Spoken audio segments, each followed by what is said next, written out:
Unfortunately, they have not made what they call social services to the poor enforceable by the provisions of the Constitution. Normally, by virtue of Chapter 2 of the 1999 Constitution, it is the duty of government to make provisions in respect of such persons in Nigeria. But that chapter of the Constitution is unenforceable in courts of law. It is just a directive principle of state policy. They just direct government to try and do it and try and make provision so to provide social security for citizens of the country. So it is not an enforceable right in Nigeria. And therefore, that is why those people cannot go to court to enforce it. But government is obliged by law to take care of them. If they are homeless and they need shelter, government is obliged to make provisions for them. Over the years, various government administrations have formulated different poverty alleviation programs.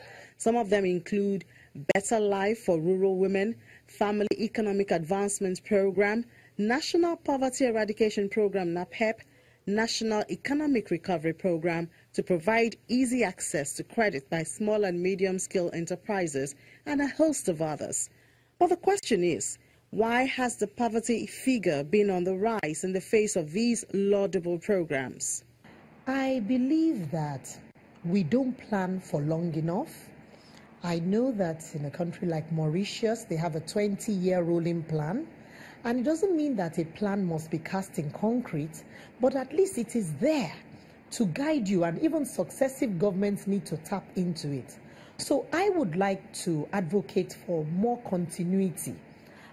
Obviously, the stop and go kind of approach we have used under different nomenclature, a different set of people running it, has not really helped us. You are right that it hasn't had the desired impact.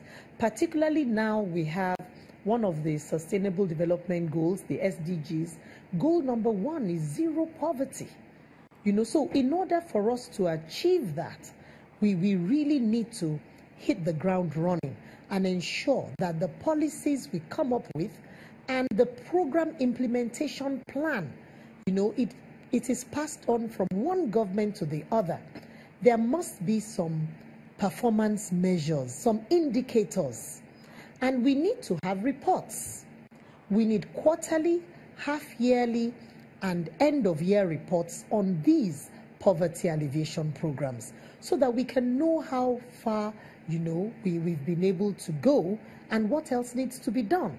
And then there needs to be a bottom-up approach. How well are we including the people whose lives we want to touch? Do we know where the shoe pinches?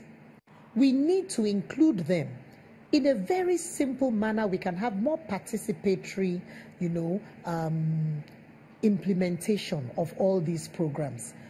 Better community affairs, better engagement of citizens, so that at the end of the day, we are able to produce real results. A major factor that increases the poverty figure of any country is unemployment. In the last 2 years, the National Bureau of Statistics has placed the number of jobs lost in Nigeria at 7.9 million. The way forward, creating jobs through small and medium-scale enterprises.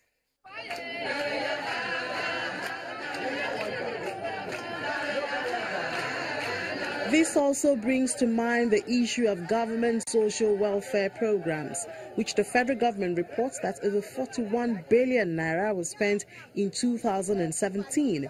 In January of the year, the federal government had reiterated its commitment that for the year, 1 million Nigerians will receive 5,000 naira a month in a bank account set up specifically to receive the assistance payment, and then up to 5 million people should benefit from it by 2021.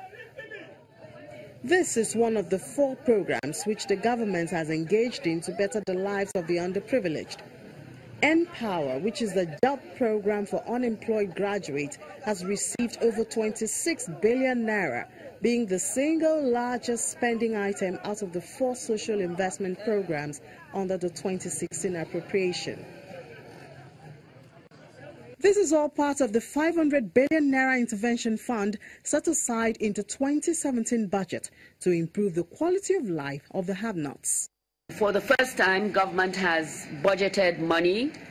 500 billion is what was appropriated for social intervention for poverty-related issues. But unfortunately, because of all, and I'm sorry I have to go back into it, but the monies that have been coming in have not been due to, of course, the disruptions, all the monies that were expected have not come in. So we only got our first tranche of payment in October last year, and it was 7.5 billion.